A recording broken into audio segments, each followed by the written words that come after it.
I would now request Mr. Sumit Anand, President of Indo-French Chamber of Commerce, to kindly deliver the opening remarks. Over to you, Sumit, please. Thanks, Abhishek. Thank you. Thanks, Abhishek. Hope you can hear me clearly. Dear IFCCI members and guests, I'm pleased to welcome you to the first edition of this virtual leadership talk being held by the Indo-French Chamber of Commerce and Industry. For those of you who are members of the Indo-French Chamber of Commerce, you know the chamber well. And for those who are new, the Indo-French Chamber is one of India's most dynamic bilateral chambers of commerce in India. It's grown substantially in the past years to become one of the leading chambers with offices in 5 cities and 600 companies. We have a great panel discussion planned today. I'd like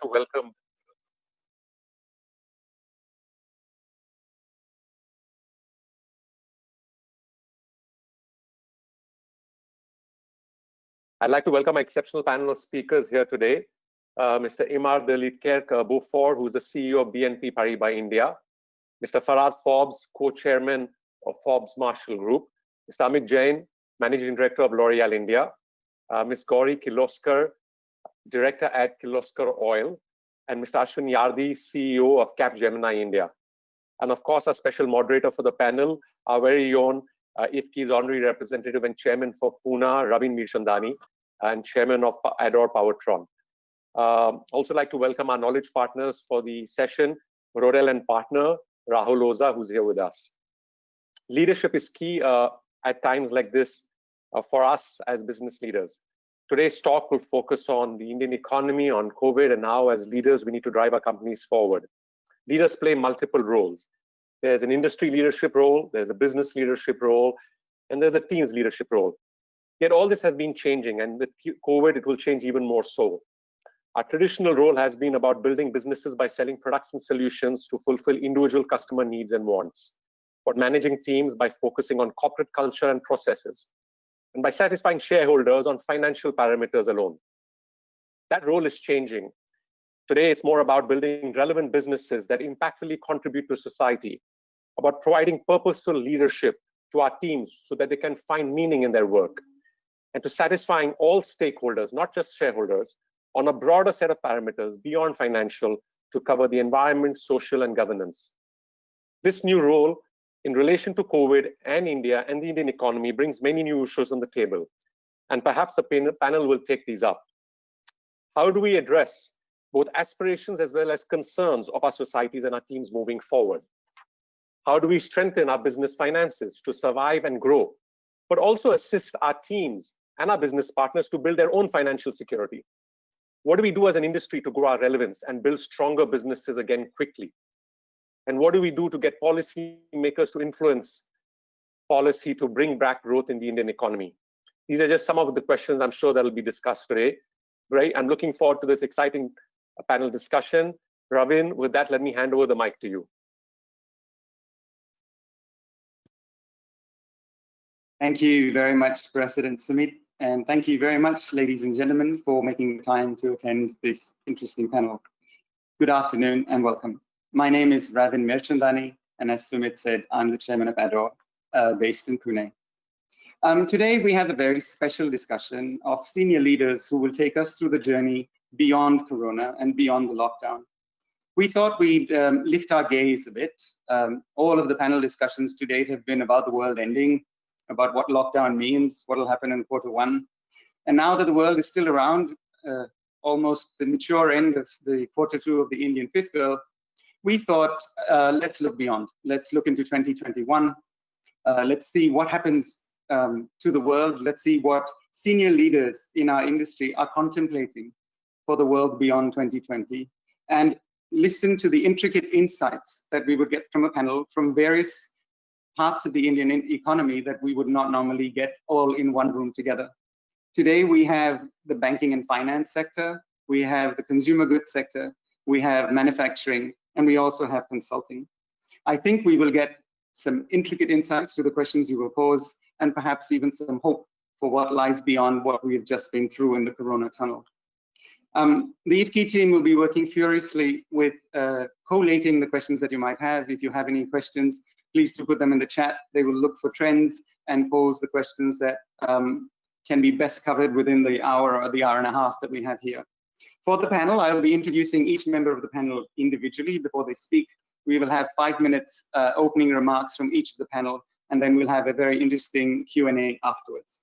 To start with first, I'd like to invite Aymar Delik-Beaufort, who is the head and CEO of BNP Paribas in India. Aymar came to India in late 2019, so he came here just at the start of the Corona tunnel, so it'd be very interesting to hear his experience. Before that, he was based as head of territory for Vietnam and the CEO of BNP Paribas based in Ho Chi Minh City, and a member of the executive committee of BNP Paribas in Southeast Asia.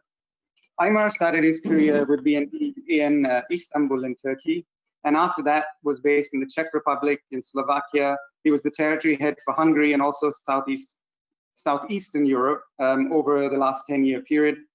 And then he was the deputy head for the transaction banking group. With more than 30 years of experience in banking across different sectors and geography, Aymar has developed a wealth of management experience and business knowledge. Ladies and gentlemen, I welcome Aymar. Over to you, Aymar. Good afternoon, everybody. I'm very happy and very proud to participate to this talk. 2020 is a very special year for BNP Paribas in India because we are celebrating 160 years of presence in this country, and I think this is a significant milestone, which, if ever needed, would prove that we need to take perspective in time to analyze events. Maybe what I would like to share with you is the way that in the banking sector we are looking at this crisis, because it's always good to understand the roots of issues to be able to better speak about the future. Many bankers to whom you will talk will say that the first things they were thinking of when going through the COVID crisis is they were remembering the previous crisis, and the previous crisis was in 2008 and 2010. And this was really a systemic crisis. The economy went down. We had big drama stories like Madoff and Lehman, if you remember. This time it is Wirecard, a huge impact on the employment. And this event has been a trauma for the bankers, because everybody may agree that potentially the financial sector was the root of the issue. And bankers were finger pointed as the one guilty on this previous crisis. Coming to this COVID crisis, the first things we can say is bankers have nothing to do with COVID-19. So this crisis has not been generated by the financing sector. To the opposite, very quickly, the banking sector felt the responsibility that falls on them to ensure that the economy is still financed, that companies, corporates, and individuals may have a bridge between this tough time and a better tomorrow. So I just would like to tell you that entering into this crisis and managing to this crisis in the financial sectors, definitely there is a sense of duty, and this is maybe why this sector has been tagged as a sensitive sector where at least part of the employees are supposed to come back every day to the office. What also I would like to tell you is we always say in the banking sector that we have to forecast everything and we need to be ready for any type of events, because we are trying to ensure that a risk remains a good risk. I can tell you we never plan for such a scenario of having 70 to 90% of our employees working from home. We were not prepared at all for that. We had many plans for earthquake, for building on fire. We had many contingency plans to ensure that we can still run our bank despite those disasters. But having 90% of our employees working from home, was not in our plan. But we made it. And that's what I think is the most amazing. And I'm sure we are not the only one. I think everybody made it. But if we want to stop on leadership and how the world and how we will manage our corporates going forward. I think it is very interesting to understand how we make it. And I believe that we had no choice. Because we were not prepared, we had to improvise. Naturally, we pushed down the responsibility down the hierarchical chain, and we put the decision at the right level. People were empowered. People could take initiative, and I think we gained a lot in terms of efficiency, trust that naturally grown in the organization. And today, if you go to the top management of BNP Paribas in Paris, they will tell you, we realize that through this COVID, something good has happened. But now the key question is, how do we keep the benefits of all these changes? How do we ensure that we don't revert to the old habits? Where is the golden middle between the old and the new world in which we have settled? And I think the leadership, globally speaking, is very challenged by this situation. Do we go too far in the way we develop and we change our processes and our structure? Or are we too old thinking in going back to a certain way we used to have and people being working 100% from the office? What are the expectations of our clients? What are the expectations of our employees? What is the expectation of the regulator? What is the expectation of the society? And let's agree, I'm pretty sure that all of us, we are asking ourselves those questions at a time where the future seems a bit with unforeseen shocks that can happen, and we are permanently managing uncertainties. So we have key questions on the way we want to manage our business, with, on top of it, lots of question marks in our environments. But I believe, and this is a very personal belief, that more than ever, this is the right time for leaders to refocus on core values, because this is the cement of our organization. And I would mention some of them that I personally see, but I know that they are well embedded in my company, is the team. And I think we may all agree that the team is much stronger than the addition of all individual qualities. And obviously this is challenge, because working from home means that people are far from each other. They are in silos. So more than ever, the promotion of the team spirit and team working is going to be extremely important. The empowerment, the ownership, the agility, all are core values that we are potentially as leaders going to work much more than we did in the past, because the challenges we are going through, the working from home, the uncertainty, the unforeseen shocks are pushing us to ensure that our vessel is stronger than ever. For BNP Paribas in India, I think I would like to see my organization as being more agile, and you know that sometimes a bank is supposed to be extremely stable, and stability is counterintuitive for agility. So agile for me will be to ensure that moving forwards, I'm going to find with my team around me what is the right level of working from home. And I have to admit with you, at this stage, I have no clue what is the right percentage of working from home. Is it 50%? Is it 30%? Is it 20%? Is it? I don't know. I know that I have a duty to protect the team. I know I have a duty of efficiency, and I'm pretty sure that around the world many people think when you talk about working from home as a cost efficiency tool.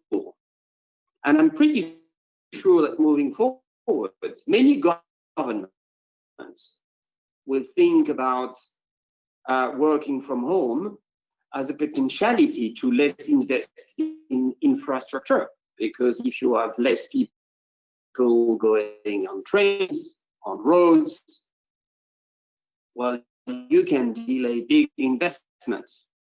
So the cost aspects will be in the head of many CEOs of big corporates and will be in the heads of many prime minister and finance minister in many countries. So working from home, clients, what is the expectation of clients moving forward?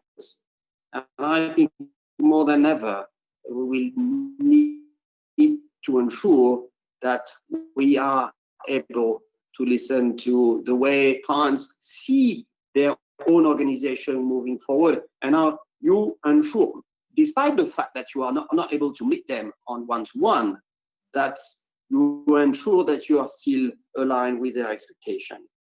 Employees, how to ensure their engagement, how to ensure that even if they stay home, this is a good place to work, and ensuring that the social bonds between us and our employees is maintained.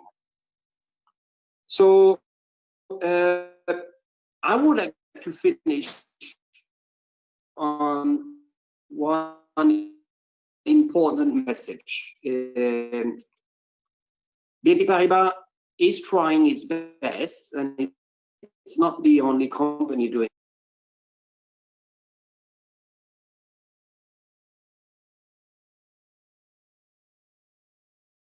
I think we lost you there, Aymar.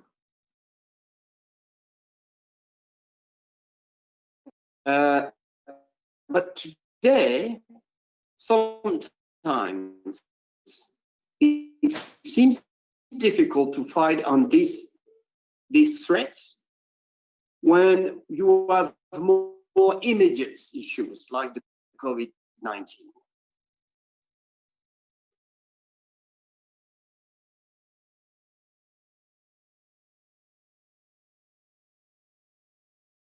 I think Aymar is having some network issues. Aymar, can you hear us? What we believe we need to do immediately to ensure that we are fighting with this current environment, but we still need to keep the long-term goal. I've been a bit long, but this is the main message I wanted to give on what is we are thinking as a banker, and specifically in BNP Paribas India. Thank you. Thank you very much, Aymar, for that very interesting opening statement. I think the references you make about core values being what drives your organization in times of crisis, and also the challenge to find the golden mean between the old and the new, or the old and the new world, is something that will resonate across all of the sectors here. And I'm sure we'll find that as a recurring theme coming through all of the opening statements.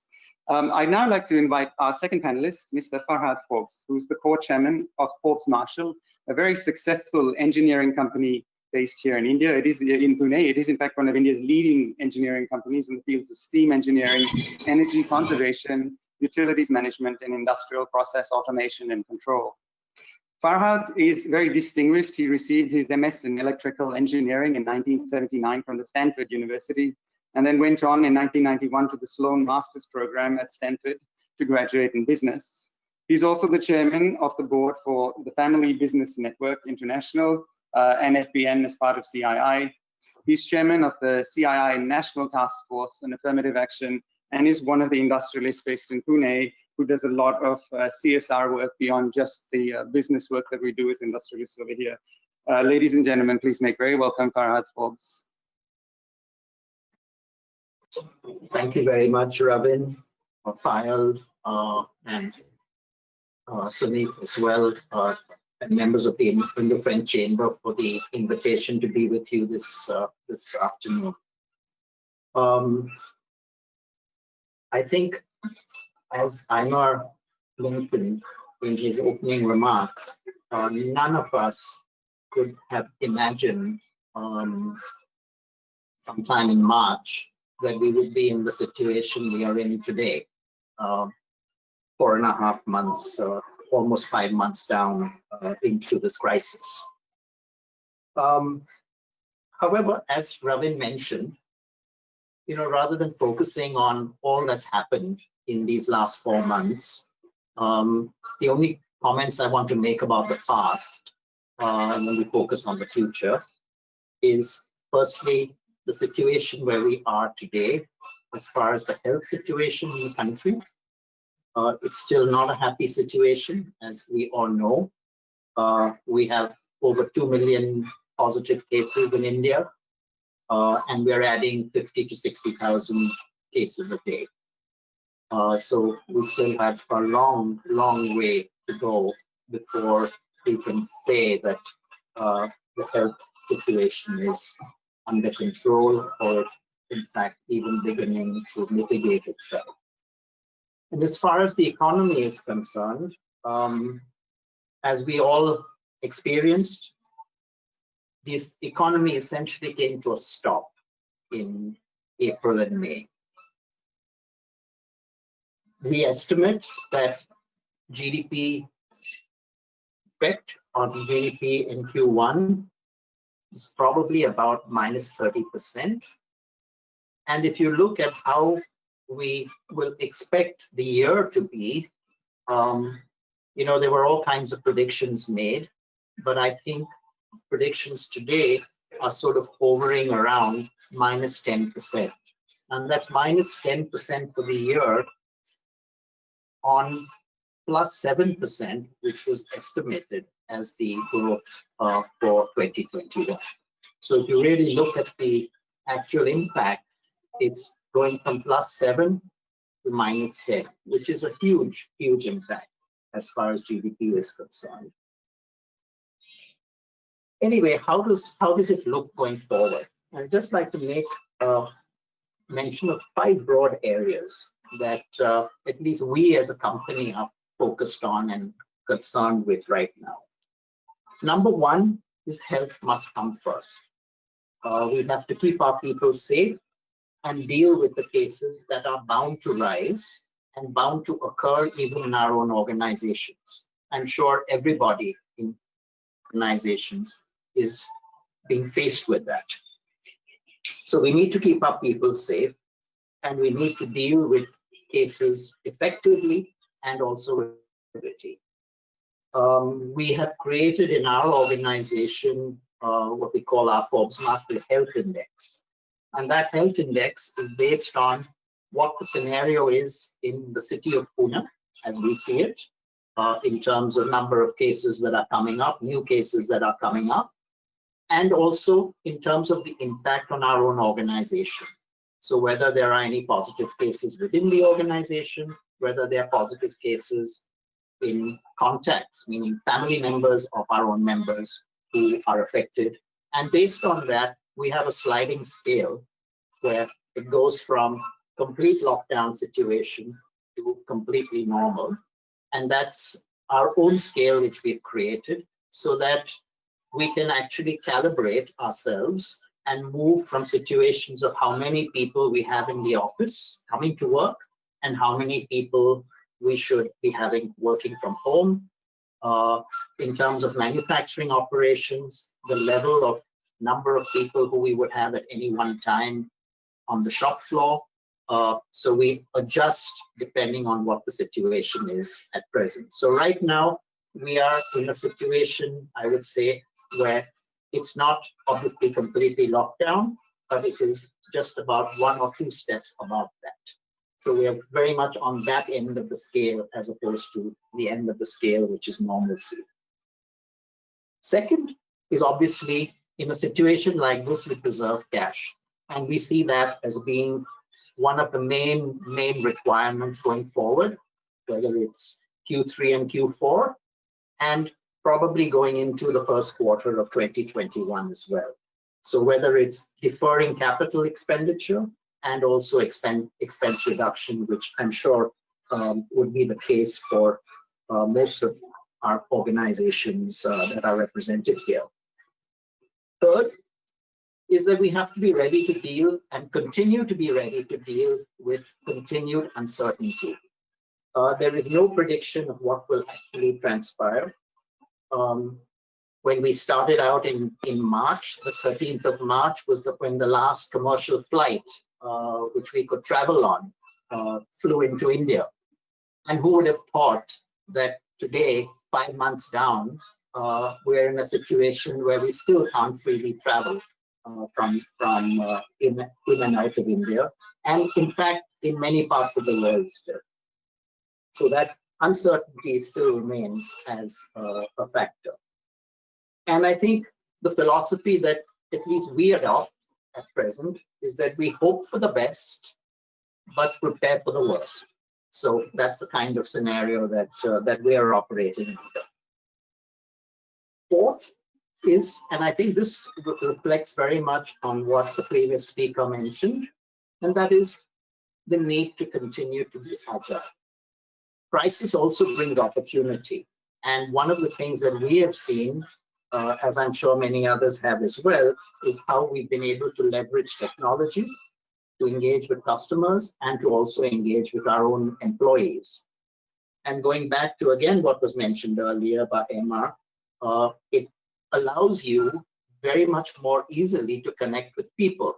So it enables you to connect with your employees much more than what you might even be able to physically do.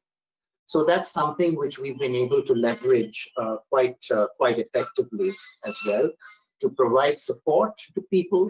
Obviously, they've been through a lot of trauma during this period, and so it's in a way possible now to engage one-on-one through video conference quite effectively on issues which are of concern to people, and also in terms of allowing them to contribute in ways which they're very capable of doing, and which they are also in a position to effectively implement.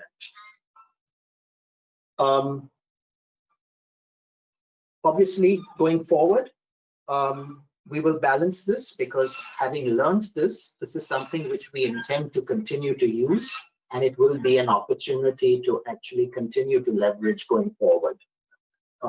And then combining that with physical socialization, which we've not been able to do, and we've only been able to practice this distance socialization.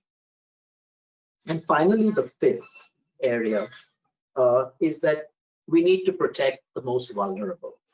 All of us have seen terrible images of how this crisis has affected the most vulnerable parts of society. And I would hope that we can use this crisis to address that in some way going forward. Would it be possible now to address the disparity that exists between our regular permanent members of our organizations, our permanent staff, and the disparity which exists between contract labor? Many of those contract labor members are actually migrants, and they are the same people who we have seen those terrible images of, walking back to their villages during the crisis. So it's an opportunity now for us to think about how we might actually address some of these issues. And we're already working within CII and other organizations, chambers of commerce, etc., to actually see how we might actually have, say, a code of conduct, how we might work with some of our MSME vendors to actually see how we could address some of these issues so that they have some security and there is some safety net for them were such a crisis to ever happen again. So I'd like to stop there and then be happy to address any of the questions as they might come up later. Thank you very much, Ravi.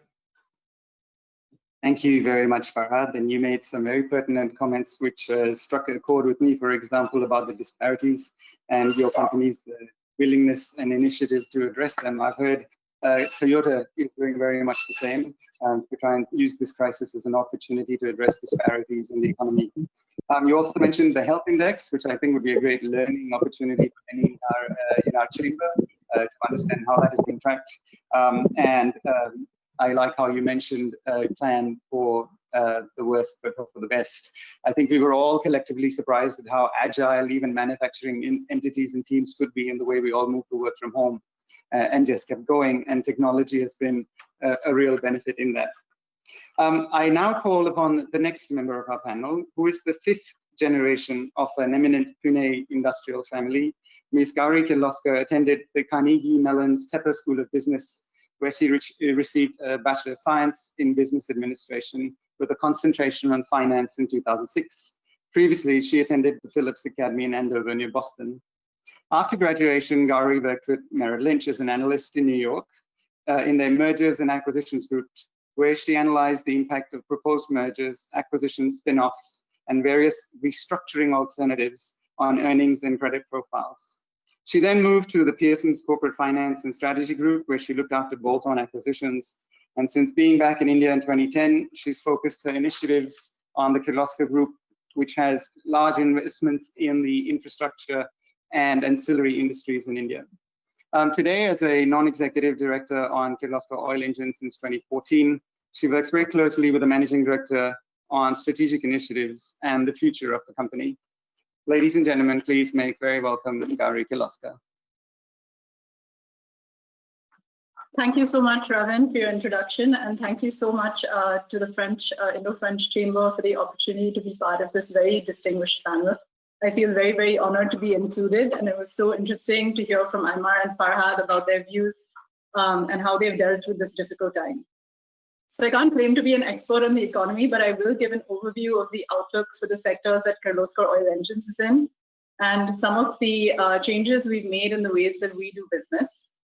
We manufacture diesel engines, pump sets, and farm mechanization equipment, and our customers are mainly in the power generation, industrials, and agricultural sectors.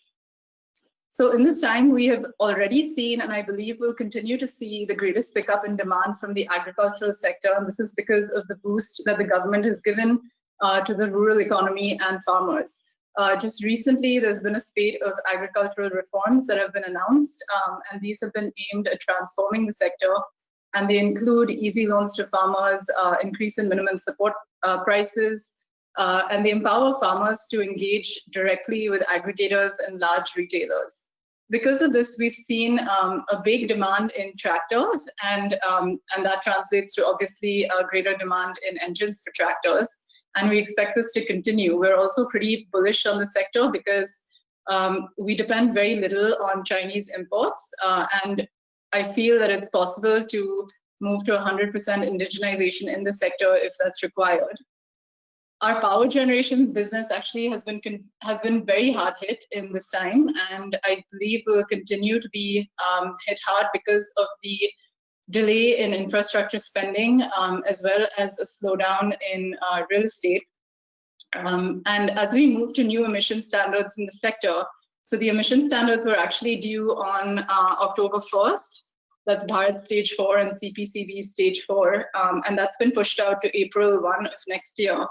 And as this happens, we'll see more and more dependence on China because the new engines have a lot of their electronic and after-treatment parts that come from there. The pandemic, as we've all experienced, has forced us all to move on to digital platforms and online retail. We've seen great results from IT companies, and we've also seen a sizable amount of FDI investment coming into technology infrastructure. I do think, and we're optimistic that because of this, we'll see a demand for power generation engines in telecom during the 5G rollout, as well as the increase in data centers and warehouse capacity, which all need gensets for standby power. So there are three parts to having a manufacturing business run smoothly. And I'll go through a little bit of what we've done in all of these three areas, which are supply chain, production, and the front end, because I think that some of the changes that we've made now will lead to permanent changes in the way that we do business going forward. So on the supply and production side, we've been working for a while on the theory of constraints production model, which means that our daily production is based on yesterday's market demand. So in this time of uncertainty, that has been a great advantage because we don't do any monthly forecasts on our factory production. And it's helped us also to stay lean and operationally efficient with a very strong focus on cash management and working capital management. We have also, over the last several years, helped our suppliers use this process as well. And I feel that in this time of crisis, it has helped them a lot in managing cash.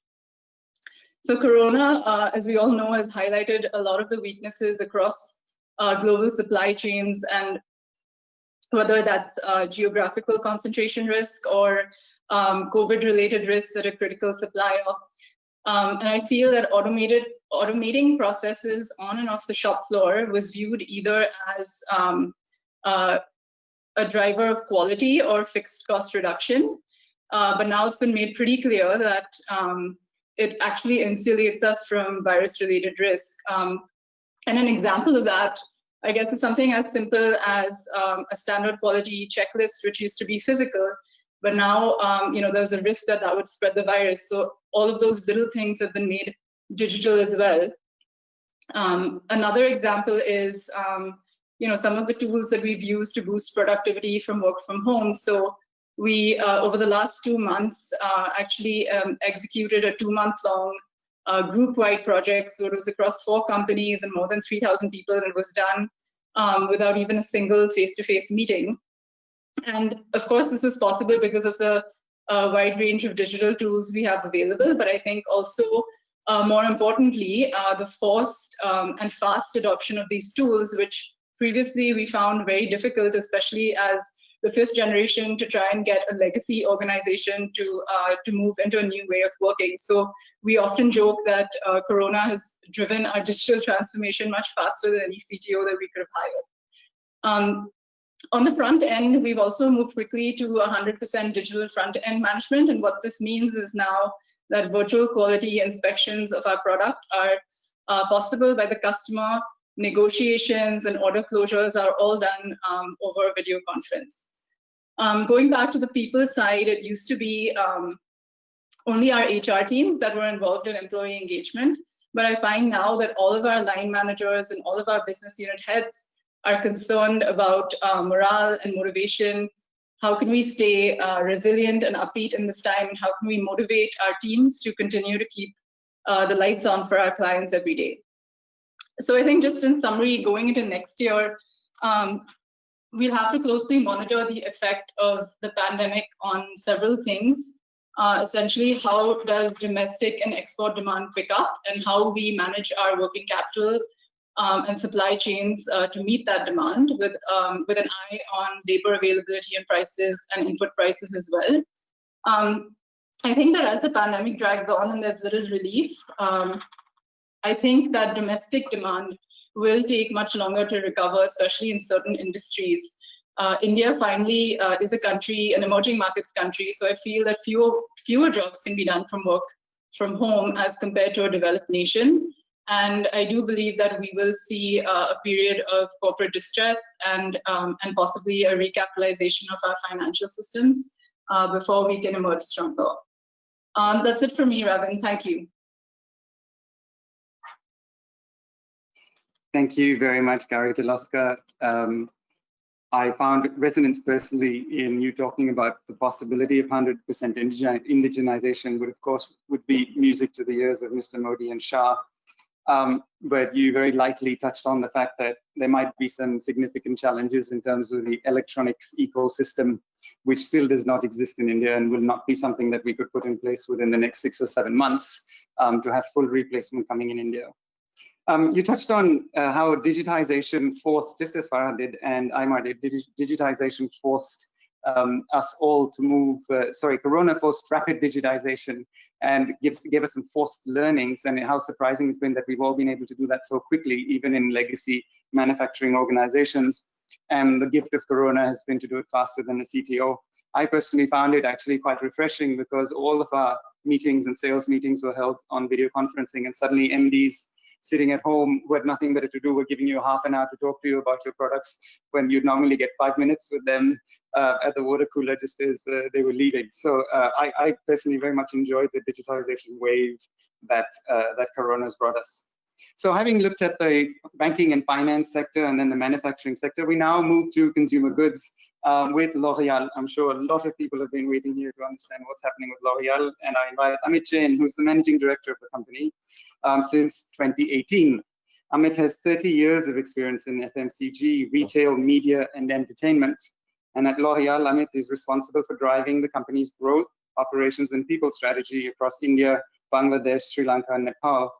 Prior to L'Oreal, Amit served as the managing director of AkzoNobel in India for 4 years, before being appointed as managing director of AkzoNobel decorative business in North and Western Europe, and the non-executive director for the company in India consequently. Amit started his career at IFCCI in India, where he managed a diverse set of responsibilities within sales and marketing, and then after that was based with the leadership team of Coca-Cola, Viacom, and MTV. So he's got a spectacular breadth of experience across many industries, both in India and overseas. He has the Master of Business Administration from the Faculty of Management Studies and an Advanced Management Program from the Wharton Business School. Ladies and gentlemen, I present to you Amit Jain from L'Oreal. Thank you, Raveen, and hello to all my colleagues on FK. I really enjoyed the opening statements by my colleagues over here, and I was busy taking some notes. Our story is slightly different. It's completely in the consumer space, and it's completely interlinked with the fate of the Indian economy. You might be aware that India is on a 60% level of consumption-led economy. And depending on which guru you're talking to, we will drop somewhere between 100 and 150 billion of consumption expenditure this year. So you can imagine what's happening to consumers across India. Consumers are reprioritizing their spends. Obviously, it's safe haven approach. You know, good old Maslow's hierarchy. They are prioritizing food, shelter, education, health, wellness, and if there's something left, then they go for the discretionaries. So there's a completely different behavior. You can see the results of the food companies, which are growing by 20, 30%. And that gives you an idea of how disparate the performance is of the consumer industries. You've got consumer companies which are sharply up, record-breaking performances, and others which are in a lot of trouble. And that is led by the Indian consumer, who's obviously right now going through a crisis of confidence. So that leads to downgrading your expenditure, your requirements, looking for do-it-yourself solutions. And I'm sure all of us have been there, so I'm not going to drain this theme. But the Indian consumer has moved and moved fundamentally. I completely agree with Gauri's point. This is not going to come back in a hurry, and it's going to take a while because more than economic fundamentals, you've got sentiment which is deeply disturbed right now, and any number of announcements on fighter jets and temples, etc., is not going to get the sentiment back in a hurry. So talking about L'Oreal, it's very interesting. Globally, the L'Oreal share price in the face of the crisis obviously initially took a hit in early March. And then over the last 3 months, it's kept on climbing to an all-time high. Now, that is weird. We know that the categories we work in, which is beauty, are down globally. But that is basically the investor, voting, with their wallets, saying they're counting on L'Oreal to be agile. So I will stay with that theme of agility. In India, we have a relatively smaller business, which is in 3 businesses: consumer, professional, which is salons, and the luxury business. We employ directly, indirectly about 5,000 people. So the themes which I'll pick on very quickly is around harnessing collective wisdom, focusing on consumers, collaboration, and working with communities. So first and foremost, in April, obviously, we went like cold turkey. Everything shut down. Our factories, our depots, our entire supply chain. We were not among essential goods. So everybody went home, stayed there. And, obviously, the first week, you go into crisis mode. And then our team, we decided that we will largely divide the organization into two bits. One bit, which is managing the crisis, looking at safety, focusing on our employees, the engagement, the morale, and of our customers and consumers. And the other team is going to start preparing for business and the new reality when it opens. So we put in place 18 task forces and put people to work on solving problems, preparing for the future. Essentially, we kept them busy around the scenarios which are likely to emerge. And for the first 1 month, of course, everybody was at home. But that turned out to be an incredible exercise in harnessing the collective energy and wisdom of our team. We involved some of our customers and consumers in this problem solving. And it turned out to have a collateral benefit of being a fantastic engagement driver. And as and when Unlock 1.0 started happening, our people were like bursting to go through the gates. So that was one theme. And the second bit, of course, is around working with our stakeholders, that's the customers. So for example, salons, we worked with more than 40,000 salons around the country. And guess what?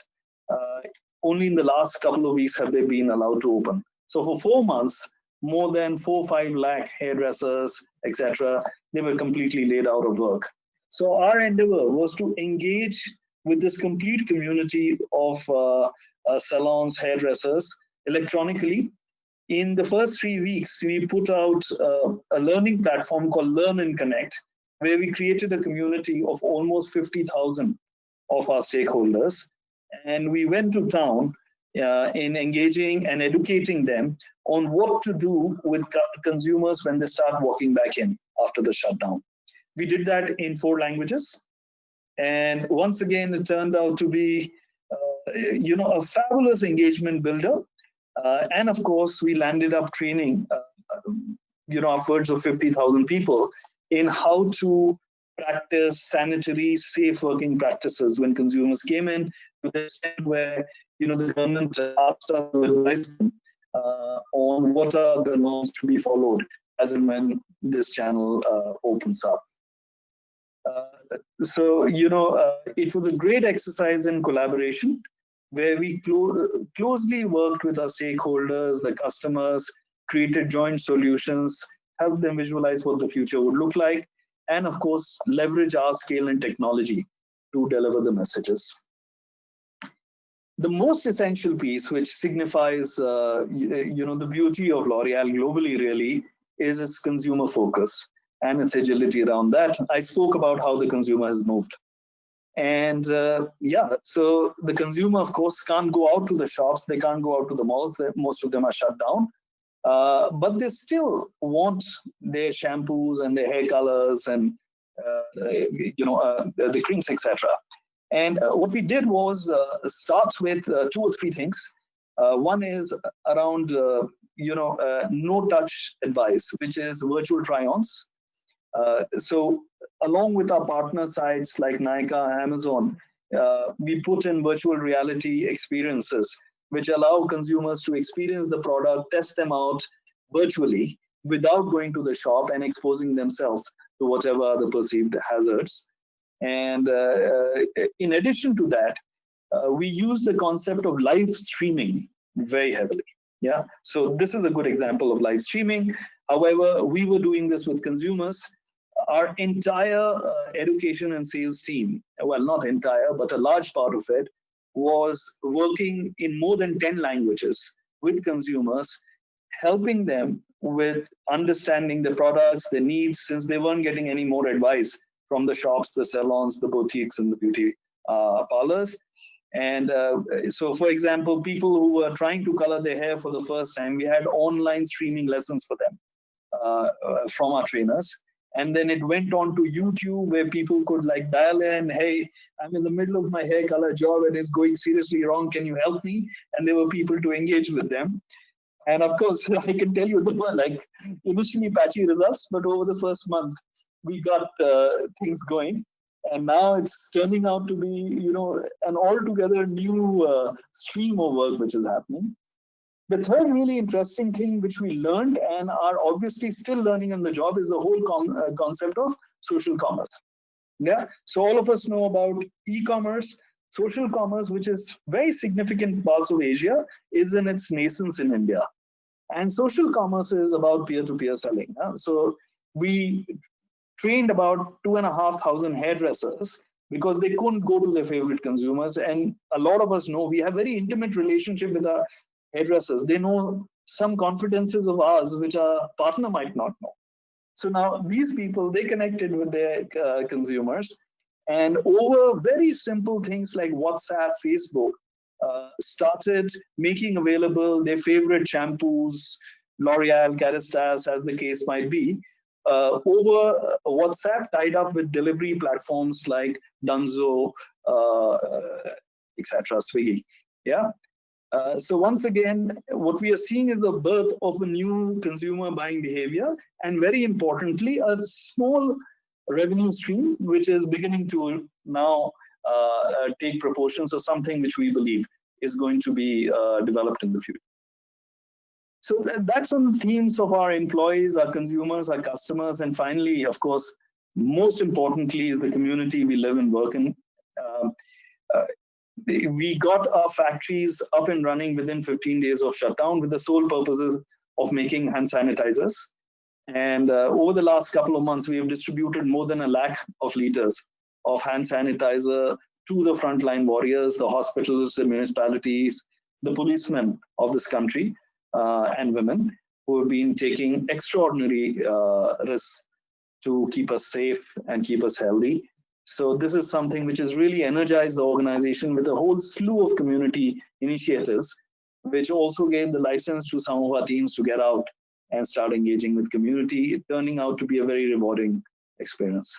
So yeah, I'm sure all of us have lots of stories, but in the interest of time, I'll limit my remarks here, and I look forward to listening to my colleagues and the questions which follow. Thank you. Thank you very much, Amit. And it's very impressive to see how quickly you turned around, not just restarting, but also making a product you don't normally make for the benefit of the local community with the sanitizers. I found particularly interesting the theme that goes across everyone, which is how rapidly we were able to digitize and leverage this new platform, and how delegation across the line to the teams, which would not normally happen so quickly, resulted in collective wisdom that benefited the organization.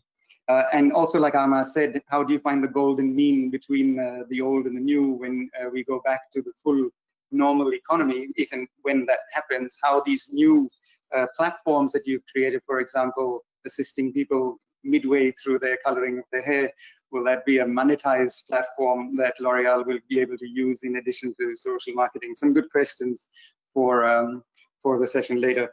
Thank you very much for the opening remarks. I now call upon the final panelist, who is from the consulting world. Ashwin is CEO of Capgemini Technology Services in India, and also a member of the Capgemini Executive Committee. Capgemini is a company once that I applied a job to 20 years ago and got turned down, so I obviously didn't make the cut, Ashwin. Ashwin is an accomplished leader with over 27 years of experience in consulting and information technology. His strength is in driving transformation within the organization, in the environment and economy. Ashwin has extensive experience in international and multicultural environments, as he spent several years in North and South America, the Netherlands, Australia, and numerous Asian countries, something which is unique in Indian leadership circles. Ladies and gentlemen, please welcome Ashwin, Managing Director of Capgemini. Thanks, Praveen, and thank you, Vicky, and again, fellow panelists. So they've covered quite a few things till now. I wanted to put it probably in two parts. One, as a and as Capgemini, how we have managed some of our changes or the new normal. And also then what we see as trend. And we had made some notes before this meeting to speak about a lot of research we have done in especially last 4 to 5 months, and a lot of the examples you gave reinforce that research. So it might be viewed as, I will summarize what several of you have said in terms of the changes in your business models.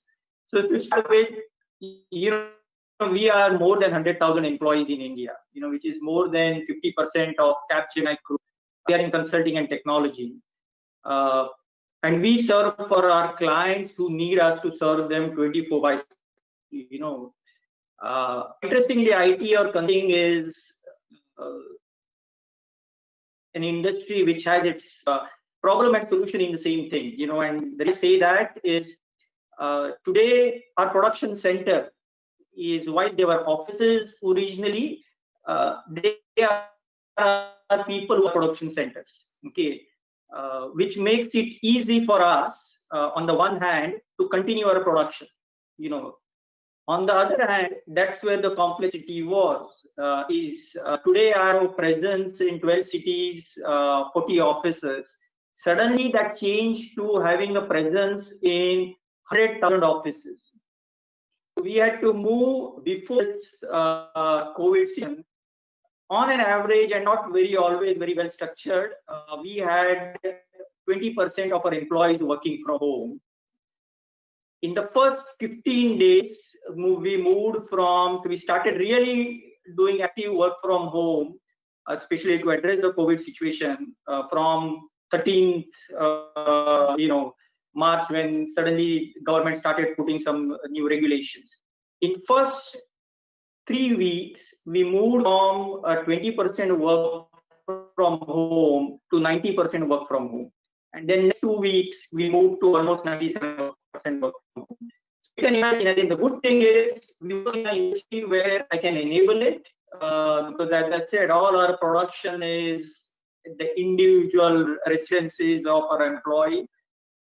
But the difficulty or the challenge was, from 20,000 people who were normally working from home, give and take, I had to make all the production facilities available to almost 98,000 of my employees. So that was the challenge. Initial first month was, it was almost like I was running a FedEx and my leadership, and we were running a FedEx company, because it's all about logistics, shipping devices, laptops, desktops, and then you cannot forget UPS, because there are other parts of India where you need to look at taking care of shipping the UPS along with a laptop, or a desktop. So that's what we worked on. Did a pretty rapid job of it, and again, we're happy that our clients were happy about it. The other part which was very important for us is, again, with 100,000 employees, we have and so many offices, we have big campuses, and any given point of time you come to our campus, we do a lot of physical engagement with our employees. So for us, it was extremely important that how do you continue that engagement from physical world to virtual world. And I just want to give you an example. We have a CFO, and it's not the chief financial officer. Of course, we have one, but we have a full-time employee whose title is chief fun officer. Okay, and I'm not making it up, but there is a person who has a full-time job as chief fun officer. And we have our own corporate band, which is called Rubber Band, which runs every Monday, and they call it Thank God It's Monday. Now they do it physically, and they are in all the cities where we have presence. They do it physically because that's a big, excitement for our employees to come back to office after a long weekend. We moved that entire activity virtual. Many other things, but it was really interesting how we moved the employee engagement entirely virtual. So those are a few things which we did. I wanted to share based on what we've been working on ourselves or our clients, and also the research we did. And we see 4 themes, and there is a 5th element which I wanted to share. And as I said, in a way, it came out quite well in several things. Gauri, you said, Farhad or Amit or Amari, all of you said. But I just want to probably, in a way, do a wrap-up type of a job. Of course, you will do the wrap-up. So 4 themes. The first theme is the remote workforce. And what our studies tell us is globally, companies would want it, and it was 60% of our companies we talked to, and we spoke to almost 1,000 plus companies and probably 5,000 plus leaders. 60% of them said that work from home is here to stay, and they will bring about new models to enable it. Interestingly, that same number is almost 70% in India. So especially, all of you have a large workforce or in services industry, you have to start looking at how do you move from this, work from office model to much more work from home model. People are getting used to it, they expect it. The second important thing, and maybe Amit, it's very much what you do in some ways, but huge shift in workforce to permanent workforce to a fluid workforce. So fluid workforce is a term used for, I think hire as you get and pay as you get, and then it's a lot of temp work which is prominent globally, but people really see this as a big shift going forward, all the more because they don't want to have big offices now. Okay, so a lot of expectation of fluid workforce. Now what does it mean? It means we will have to really start looking at new models to hire, and we again have done it. Again, when I have 10,000, 100,000 employees, just to give you, on an average, before COVID and the peak in 2019, we had 200 people join us every working day. Okay, and if 200 people join me every working day, on an average, we interview 500 people every working day. All of this needs to move virtual. Okay, and again, it varies in your respective industries, but more and more the entire HR engagement needs to move virtual. So we now started hiring virtually, onboarding virtually, and then the complete engagement virtually. And the most important thing in all of this is the leadership part. And again, the surveys we did out that two things will come up very strongly. And they had been coming up in a lot of research. One is emotional intelligence of leadership, and second is trust. I think these two things will be extremely important for us to build, especially when you're looking at new leader in your teams. You need to start looking at, do they have the right attributes, emotional intelligence and trust. The second thing, which again, especially Amit and Gauri, you give very good examples, big investments, and in fact, most companies we spoke to said they will accelerate and expand their investment in both automation and digitization. And it is for both. It is for their internal processes, but it is also for customer engagement and customer management. And again, you give very good examples, both what you do in internal processes, like the whole quality process you spoke about, or also how you're going to engage with your clients or your saloons. So a lot of investment will come, and is anticipated that it will be in automation and digitization, especially those who are in manufacturing, but it was not limited to manufacturing. The third thing was people are radically revisiting their supply chain, and three things there again.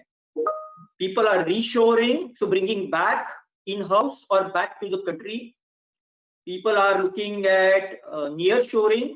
So, probably still not in the same country, but if you're in Europe, probably you would look at low-cost European country. And third is the relocation, where you would radically relocate. So again, when we are planning supply chain, and this holds true even for people business perspective. So, we also as people business, we start looking at how does this apply to us. Can I, typically we hire only in the cities where we are, or we hire from other locations, but we move them to cities where we are. And we can actually let them work in any city, and maybe even any country, doesn't matter. It really becomes a global supply chain in consulting and IT. So that's the third part. And fourth, very interesting aspect of consumer behavior. And it's important, again, when you plan your business, especially in the retail side of business. And I'm not talking about retailers, but anybody who has a retail interface. Before COVID, 69% of people said they preferred physical interaction of a store. Post-COVID, when we did the survey, that number moved to 24%. So what it really means is people are embracing much more virtual channels, which means you have to start looking at, again, the examples you gave about defining new ways of engaging with customers, trials, can you trial it virtually? Okay, lot of other things. So you will have to radically start looking at how you're moving your customer engagement. Like we have companies who are now looking at auto companies, entire test drive experience virtually. Okay, so that's what will become very, very prevalent. Interestingly, in finance, and I wanted to share it with you, Ayman, it's a bit tricky. The movement of virtual, from on-branch experience to virtual is increasing, but there are still huge percentage of people who do believe they would like to go to the branches to experience banking. And maybe it is linked to, probably it's not to do with the financial advice, which people don't want to do over phone or virtually. They want to see the financial advisor face to face. But this was what unique thing about consumer behavior, how it will change. So those are a few things. And just I wanted to say last thing, which was very interesting and again was called out.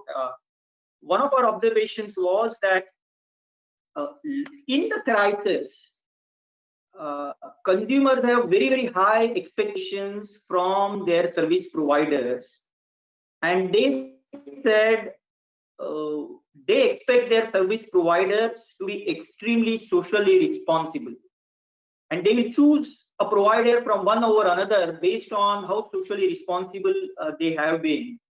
And in fact, the number in India was much higher. So the global number was somewhere in the range of 43%. The number in India was 74%. That if you want to choose your provider, they want to assess on how socially responsible you were, especially during crisis. So those are a few things I wanted to share. In some ways, I see a lot of the panelists spoke out these things, and they are already doing a lot of these in their companies. The only observation is in all these surveys, the shift in India was much higher than what we see globally.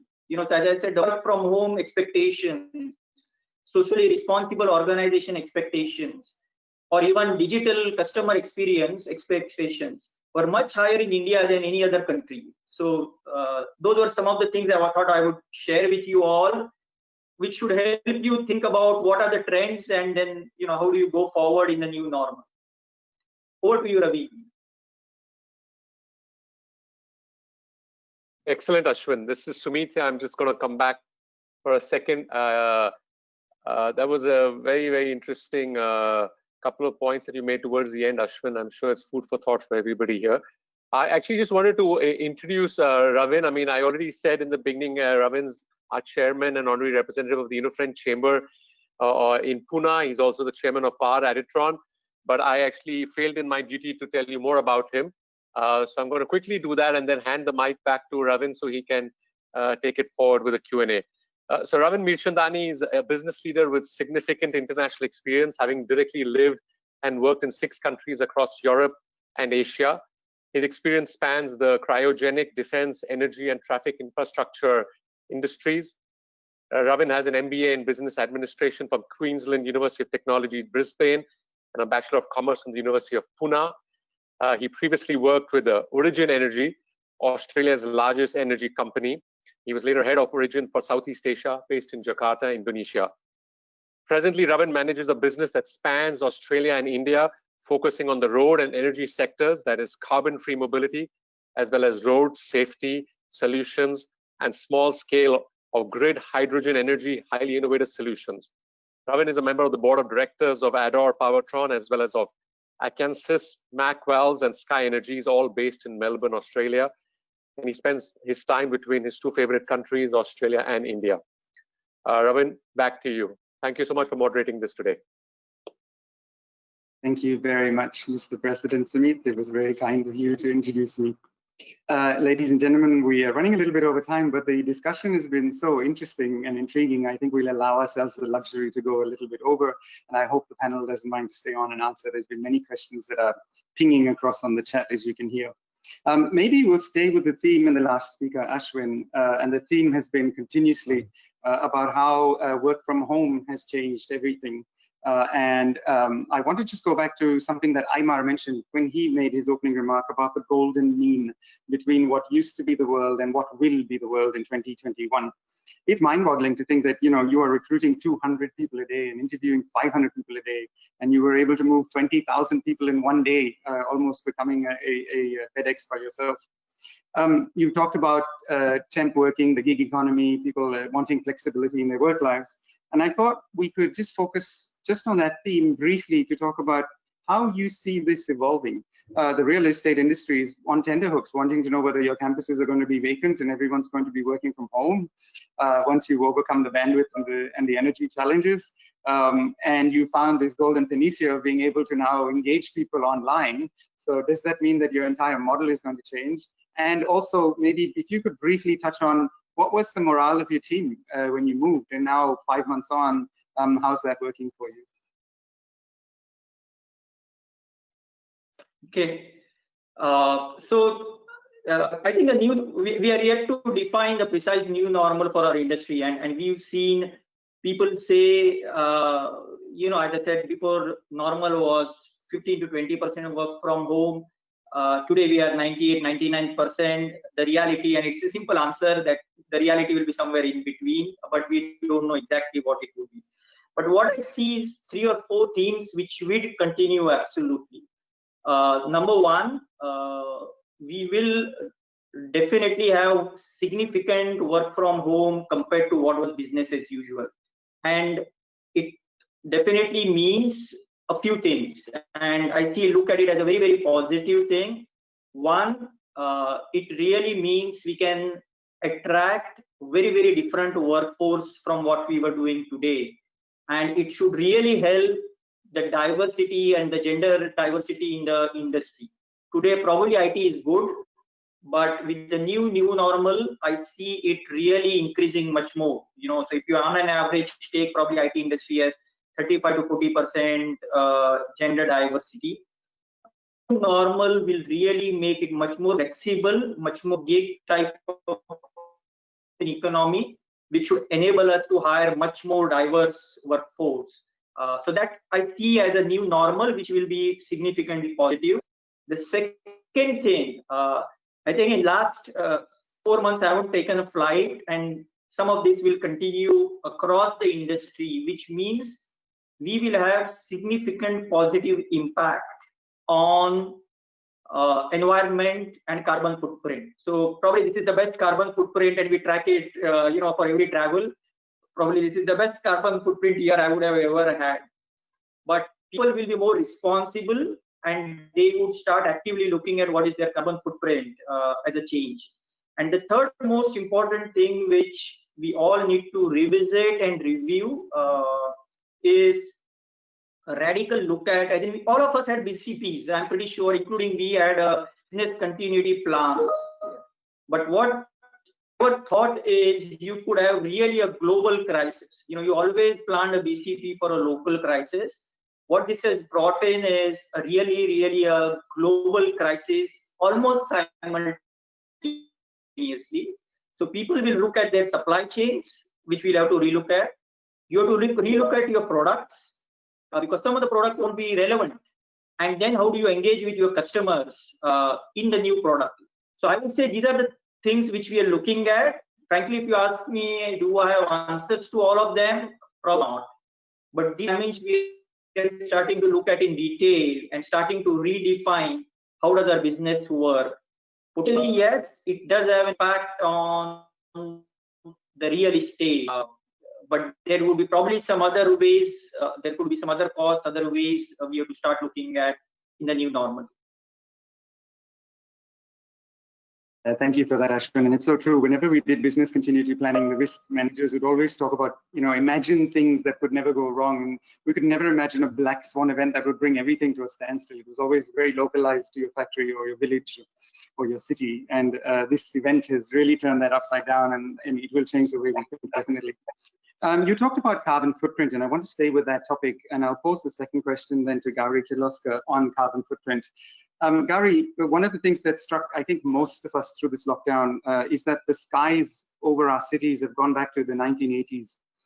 It's been so amazing to come out and see India of the 1980s again. They talked about cities in Punjab being able to see the Himalayas after so long. And I personally really enjoyed being able to see the stars at night and clean air.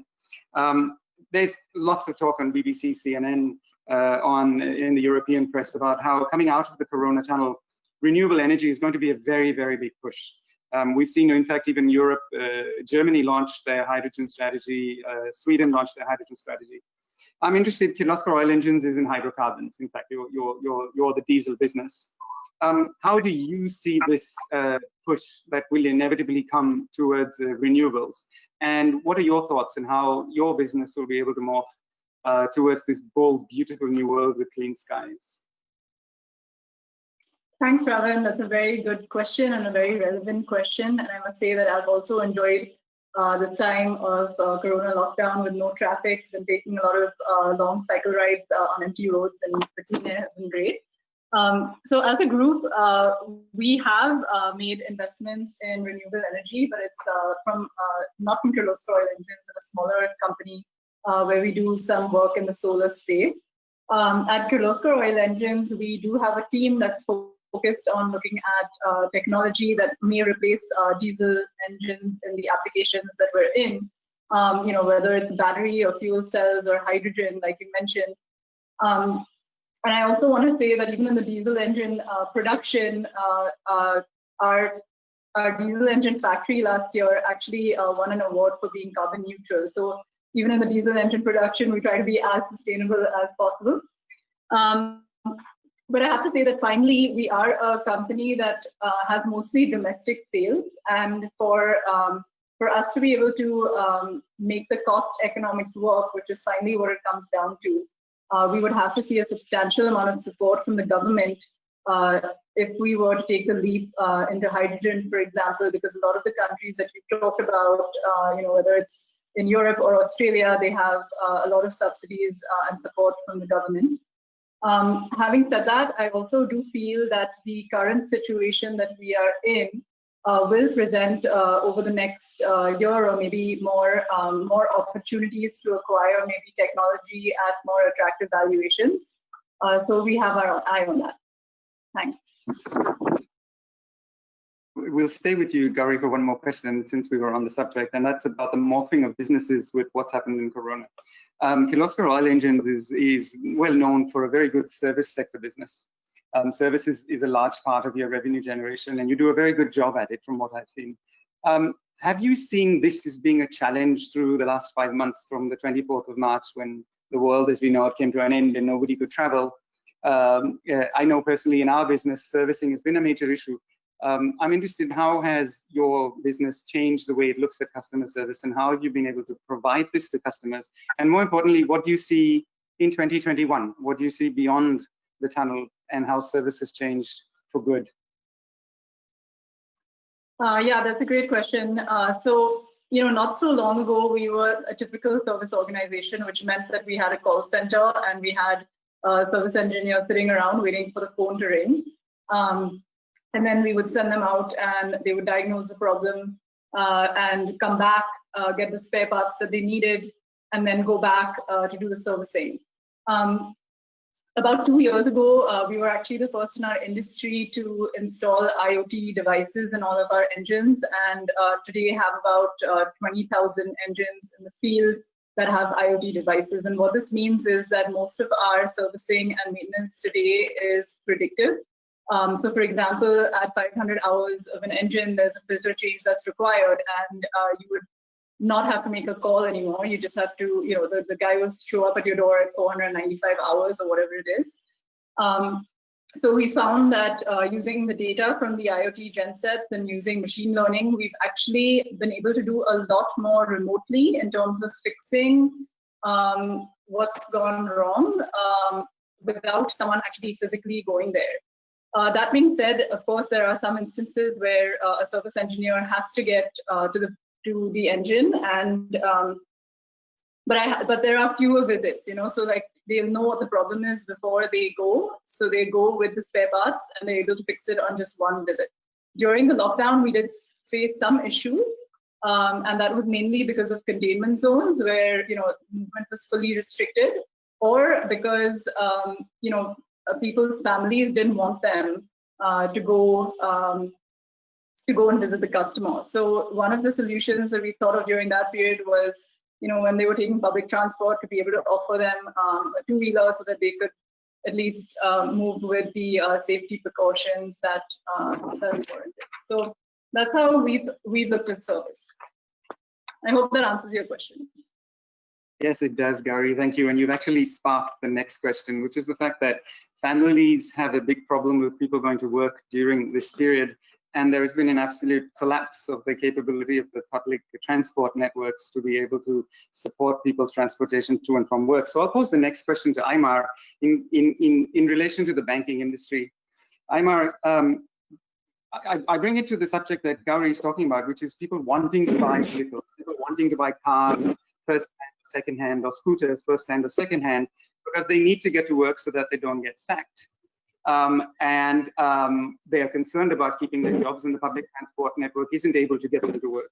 So to be able to buy vehicles, they need loans, and the finance industry, banking sector right now is more reticent than proactive about giving loans to consumer for consumer purposes, especially when people can lose their jobs. So eventually people need to dip into their savings to buy vehicles to be able to keep their jobs, which means that the money they had in the bank, which the bank would loan, is not available to the bank to loan. So this again exacerbates the liquidity squeeze. How do you think the banking industry will deal with this in India? Because we are in a strange conundrum. And as you said, if the banking industry is now looking at itself as the savior, quite unlike 2008, this is the chance for the banking industry to step in and make a difference. How do you think we will overcome this cycle in India? Well, listen, obviously, as you know, BNP Paribas is more involved on the corporate investment banking. So my view will be more how I read the announcement rather than what I see, because we don't have a retail banking. I think India has done a pretty good job to ensure that the cases you are underlining find a solution. First, because the central bank has promoted moratorium, and I think this has allowed many companies to ensure that they don't go through a liquidity crisis, and this has helped lots of NBFC to tackle the crisis. So that's, I think, the first thing RBI has done at very early stage to ensure that there is no liquidity crisis, and ensuring that moratorium would help them. The second thing RBI has done more recently, they have given a liquidity line for NBFCs if ever they would not find capacity to refinance on the market. And I believe, again, this was really helping that this consumer loan can still be delivered for the end customer. So I have seen, and very happily, BNP Paribas has a very important role in it. Lots of those big players have also gone to the capital markets to increase their equity, and there is many transactions which are successful, which is again a proof that today there is liquidity in the market.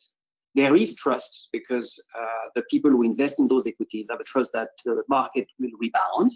And again, I can tell you that even again yesterday, a big transaction on HDFC, in which we played a role, has been extremely successful. And even the Axis Bank has been 3 times oversubscribed. So I mean, I'm not denying that there is stress here and there, but there is liquidity, and the liquidity is channeled to the markets. Now, you will not avoid that some people will face difficulties to find a loan to buy a two-wheelers. I think this existed before the crisis. This has potentially been magnified, but nevertheless, I think some nice moves have been done. One, by the central bank, as I explained, and two, I think that the recent equity capital market transaction has proved that investors believe in India, and that's when the big financing companies goes to the markets, they can raise a new capital. I just would like to underline that the foreign exchange reserve of India has never been so high historically. And again, I think this is a proof that there is good sentiments on the market, despite all the negativity we have talked about. So I would like to blow a wind of hope through this call. That's there is good bells that are ringing.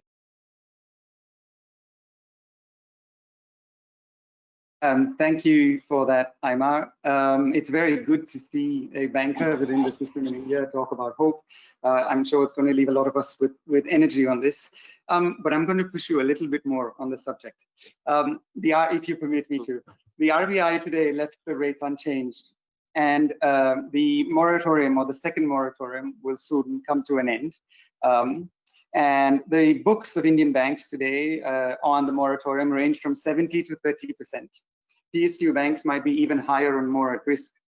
Once the moratorium ends, many analysts, perhaps they are the forecasters of dooms like the Oracle of Omaha, are forecasting that the NPAs in Indian banks will bulge and the banking sector will suffer capital adequacy ratio issues, which are well above Basel norms.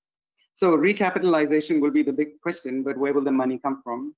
Is it going to be a big sell-off of the PSUs? How do you see this impacting the banking sector over 2021? We'd love to hear the hope that you have for the sector and what will happen over the next 12 to 18 months. Okay, man, that's a fairly complex question, and indeed you are pushing me, but I will try to answer in my best way. Again, I would like to underline I joined India 7 months ago.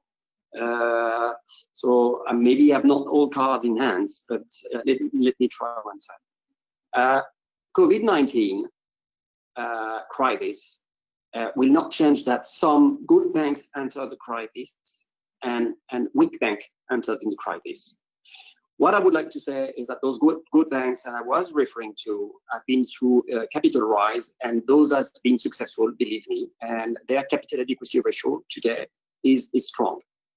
The weak bank will just get weaker, that's for sure, and the issue remains on the table. Now, I believe that what I'm going to say is true all around the world. It is on nobody's interest to see a bank going bankrupt, if I may say, because we know that the stability of all the economy would be fragile if this would happen. So there is certainly a necessity of the governments, the central bank, to ensure that putting the finance sector to a safe land is extremely important. And you know, it's very interesting. If you look at Europe, the countries which have a weak banking sector are not compulsory the country which have a weak economy. They are the country which have left their banking sector too granular. If you have too many banks in a country, then there is not a profitable business. So I believe India is still in ensuring that its banking sector needs to be refocused, and that there is potentially less players. So this has started many years ago. India is still in the middle of the process of ensuring that there is less player, that they are more profitable, that they are more diligent in the way they manage their risk. I believe that COVID-19 will just be an accelerator in it. And I think that on the last years, RBI is doing a great job to ensure that indeed they are more demanding. They look at what is applied in the rest of the world, like the Basel III. They apply it to India. So they are more demanding. They ensure that there is a consolidation of the sector. It is going to be painful. You will see accidents, but there is no other path than making it successful, because the whole economy depends on a safe banking sector. This is extremely important. Thank you very much. I'm not 100% answering to your question, but yeah, I think I give some leads here and there to where it will go. I think you've answered more than most bankers would in a public show in India. So thank you very much for that, Aymar. Payal, the General Secretary, tells me that we are running short on time, so I will run to the final two questions before we move to the program. And we'll stay with the theme of instability, particularly in the manufacturing sector. And I'll pose this question to Farhad. Farhad, all of us, you and me in particular, have run through the instability of this lockdown, where nobody knew, not up to the Minister of Industry in the state, really what was going to happen, who is allowed to open, when you open, how many people can you have, is it 10, is it 50%? What happens when somebody has corona? Is the whole business going to be sealed for 2 weeks, or can you keep going? And the pendulum went from there'll be an FIR and the directors go to jail to today them saying, well, if somebody has a problem, sanitize the desk and keep working.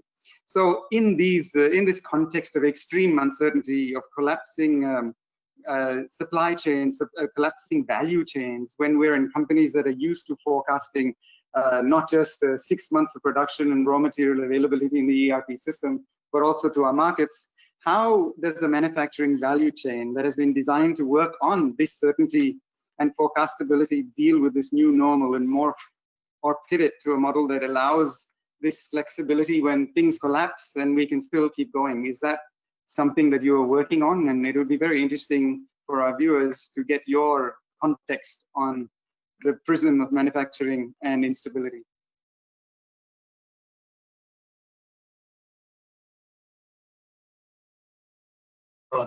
Yes, Ravin. Just thinking about. I think the first thing that one needs to do is actually learn from the experience. You know, the experience which we had. Where were the real pain areas when we went through the crisis, the lockdown? And I think the most of course, once you started unlocking, the pain areas were really in the supply chain. So to ensure that, so in terms of how do we mitigate the stress which we had in the supply chain, I think is one of the issues which we are working on and addressing as a means to sort of minimizing the risk if something like this were to happen again, and also to continue as we have continued uncertainty going forward. So there would be probably a couple of areas here. One is to ensure that for many items that you source, you have a second source. You know, we in manufacturing have all been through this process of reducing the number of vendors we deal with. But in a situation like this, you want to actually ensure that you do have a second source for sure, which is available, and sometimes more than just a second source. Also ensuring that you're not dependent on a single geographic area for your sourcing, just in case, you know, a particular state goes into lockdown or a particular district goes into lockdown again, you have a chance of being able to source from different potential areas. It does reflect also in maintaining slightly higher stock levels. Again, that's something which was anathema in manufacturing, where you want to actually maintain your stock levels at very low levels. So here you will probably start maintaining higher stock levels and offset the costs of those higher stock levels by trying to find reductions in expenditure in other areas. And then also in the supply chain area, working with some of your vendors, and particularly MSME vendors, to help them, because they've gone through a lot of crisis and a lot of stress as well. So in terms of helping them, whether it's dealing with their GST returns, ensuring that they pay their GST, which is due. So we've done a lot of work in terms of educating our vendors, working with them, in fact, even advancing them with funds so that they can pay their GST, so that we can then claim and offset our GST, which we have, you know, which otherwise you can't. So it's that kind of thing which we've done quite extensively with the vendors. The second other area which I think which we've started looking at seriously is distributed manufacturing, looking at actually locating some of our manufacturing in more than one location. And this again goes against the the concept of what we were all trained with. You have one large factory which is very super efficient, but I think this teaches you that no, it's actually not such a great idea. You might want to have some distributed manufacturing as well, so you're not dependent on that one factory. And then the last thing I think is, don't expect anything from the government. That's one of the things which I think we've learned in these recent past months is, don't expect anything, but maintain close relationships with your local authorities. So the local authorities must have the confidence that you are operating a safe factory, that you're following all the norms, and once they know that, I think they trust you. And we have at least not had any issues with people coming in and saying, well, you've got to shut down or anything like that. Yeah. Thank you very much for that, Farhad. In fact, I think in the manufacturing industry, we've all discovered that Atmanirbhar actually means don't depend on the government, because you are on your own. Deepak Parekh yesterday said that demand in 2021 by August this time will be back to 2018 levels. Very briefly, do you want to hazard a guess in conjecture for your industry? Do you think that he is correct, or would you take a more conservative position? I think it's, to be very honest, it's anyone's guess, and I think anything that I would say on that would be absolute conjecture. So I don't think I can sort of predict what could really happen. All one can say is that India is a developing country. It is a country with first-time consumers for almost any product, and as a result, there is just going to be a demand which is there, from the consumer. So whether it's rural demand, whether it's urban demand, we are going to see that there will be demand which will exist. And as a result, in the long term, there will obviously be continued growth. I think Amit mentioned this as well in terms of what you're seeing with India being a consumer-led economy. And being a consumer-led economy, there will be a demand. And as a result, what we see is that for industries like ours, where we serve various industries, so whether it's infrastructure, whether it's consumer industries, there will naturally be a demand for capital investment at some point. But more than just capital expenditure for new plants, there'll be lots and lots of investment taking place for improvements in existing plants, for improving efficiency, for improving productivity. And so for people like us, that's actually good news, because that's what we help our customers do. Yeah. Thank you for that, Farhad. So in many ways, back to the 50s and having multiple small factories, and back to the 80s in terms of refurbishments and whole true life extensions of products. So things that we know very well in the engineering sector in India. So I'm sure that Forbes Marshall is going to do very well. Amit, the final question to you. In fact, there is a question, but before that, I want to pose the same Deepak Parekh question to you. Demand in August 2021 will be again very robust, as robust as 2 years ago. Very briefly, before your main question, do you believe that? Do you see that happening in your particular sector? So I echo Farhad, which is it's impossible to call, and there are enough gurus who've got a point of view. I'm stating the obvious when I'm saying that this is going to be led by our ability to put the pandemic behind us. So if you can see, there were some economies, state economies, which did very well relatively in May, June. Now suddenly they're in the grip of the pandemic. So, the whole debate about the U-shape, the V-shape, the L-shaped curves, my belief is it's going to be a series of W-shaped curves. And a lot will depend on which state is managing the pandemic at which level. So I think we should be tracking the top 10 economies in India. And we will see some winners who have managed the pandemic and will be able to get out of it. It's all about getting people back to work and re-injecting the confidence in the consumers to start consuming again. Until the pandemic is there, that's not going to come back. So I'm not sure if I can agree or disagree. with the question. Honestly, I don't have a clue. That's a very fair call, Amit. Thank you. So I'll go to the main question to you. You touched on your opening remarks about how we are facing some immense disparities today. Some companies are doing incredibly well in the FMCG sector, and some companies are doing it really hard, particularly the durables, and that was because the logistics failures couldn't meet either the demand or the supply requirements. And then in certain industries such as yours, you have just a complete ban and a lockdown and an inability to do anything. And that has created this immense disparity. And you also talked about how you morphed so quickly and you learned so much about it. I want to just push you a little bit deeper to get more detail of 2021. What are the changes in distribution or this forced digitization that is forced upon us?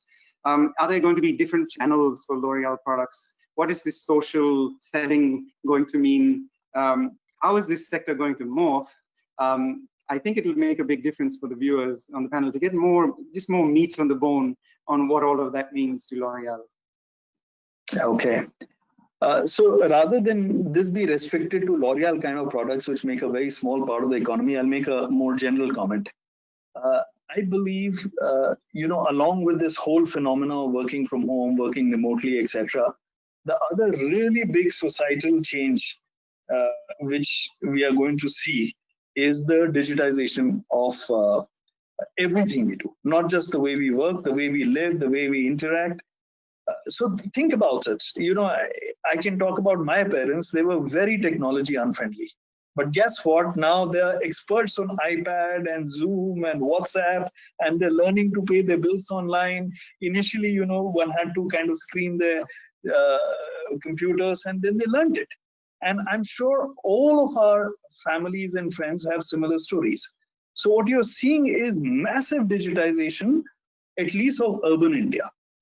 So let me put a number around this. For the consumer FMCG sector, there were roughly 130 million, 13 crore consumers on the internet, online buying. Estimates are that in the last 3 months, that number has gone to 190. So in the last 3 months, you're seeing more change than you've seen in the last 3 years. So that is the rate of societal change over here. Yeah. And initially, it's the consumer industries which are seeing it, but I'm sure all the other industries are going to see it in some form or the other.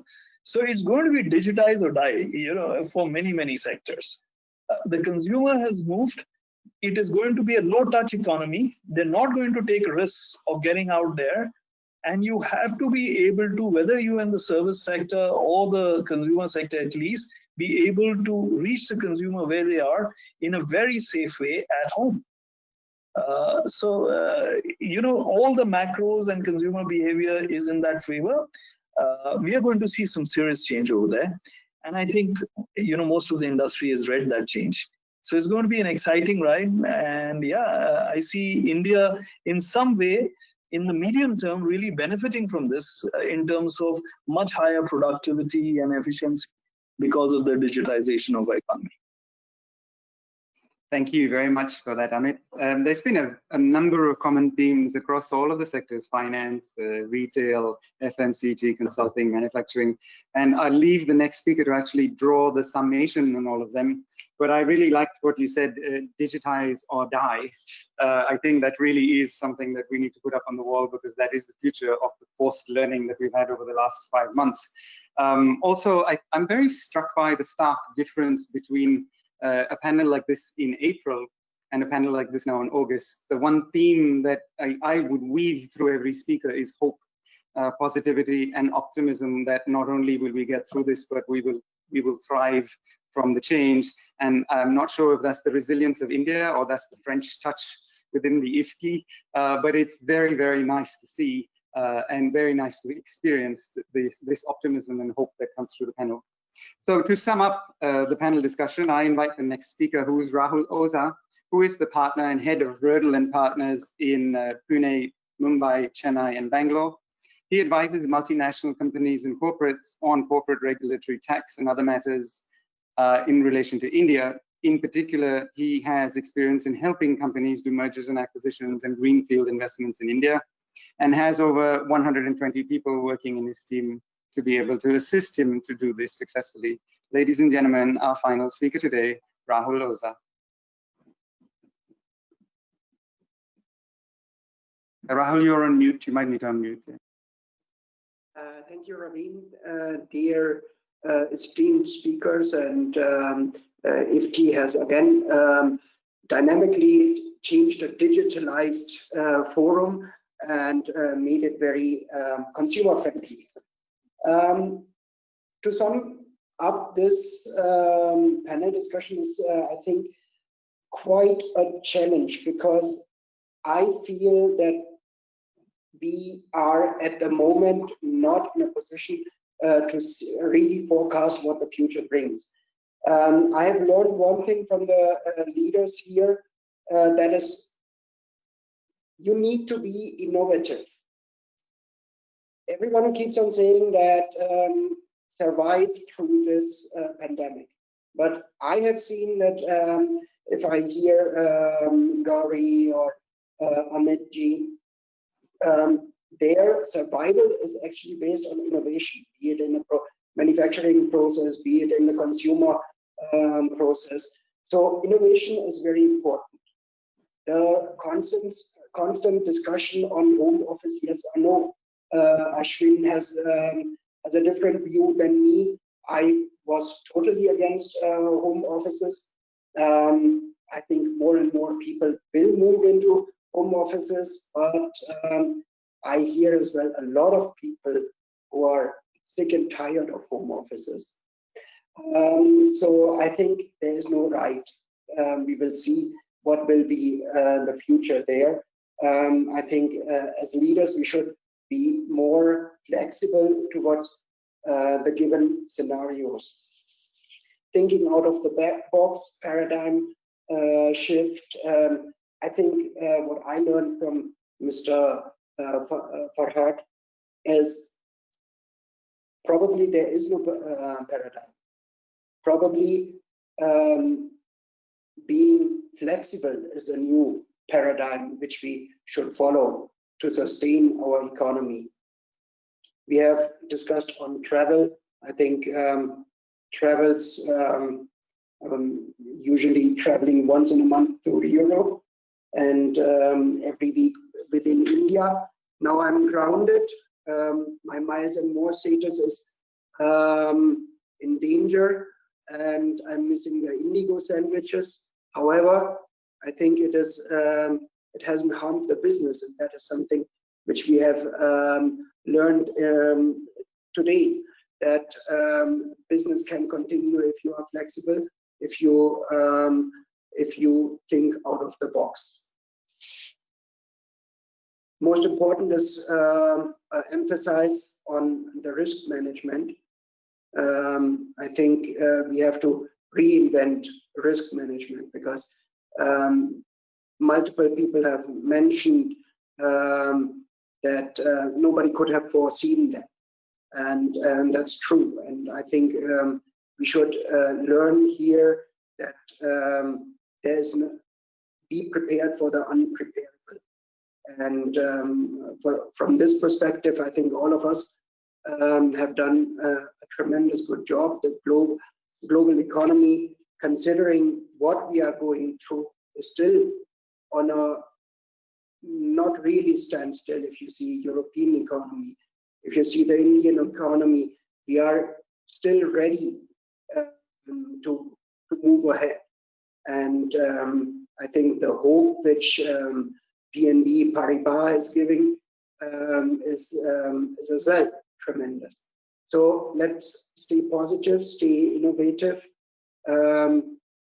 Probably as leaders, we have to be more the CFOs, the chief fund officers, to motivate our team members, and see as well that we, in all industries, across all industries, I think everyone has now experienced that it is a people's business, and keeping the people together is the biggest challenge right now, and that we should continue. Thank you very much.